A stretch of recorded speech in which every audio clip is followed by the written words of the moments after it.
ebidensya, resibo, walang lusot ang may atraso.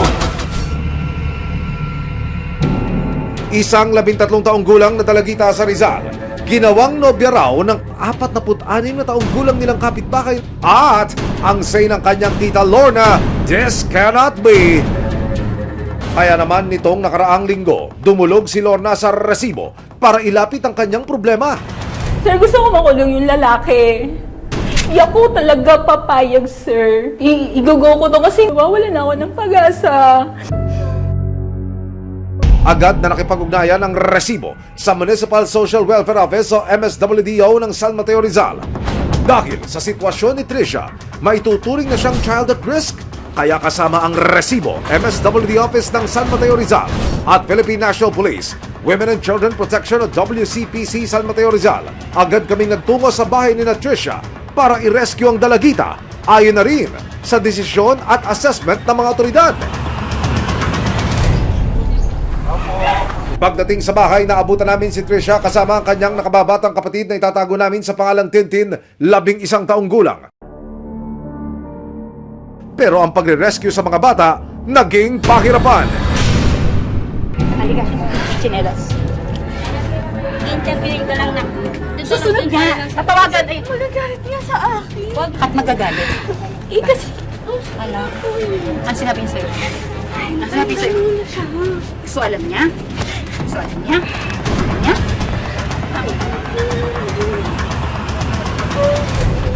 Sumama ka lang, tatawagan namin si Papa mo.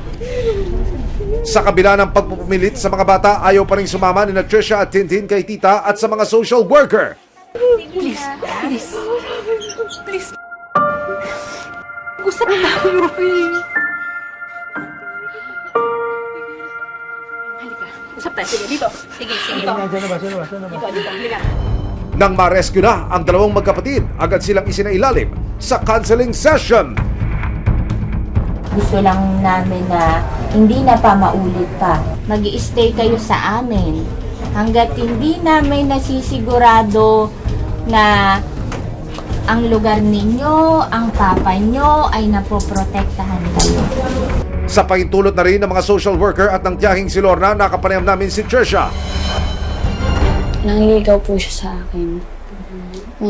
Nagtanong po kung pwede po manligaw. After 2 weeks, yun po, sinagot ko po siya. Pagbigay po, just mabait po. Yung pangangailangan ko po sa school, mga uniform po, ganun. Yung ano po, yung di niya daw po papabayaan, mahal na mahal niya daw po ako, ganun. Ayon sa batas, pang-aabuso ng maituturing ang pagkakaroon ng sexual na ugnayan sa isang 13 anyos tulad ni Trisha.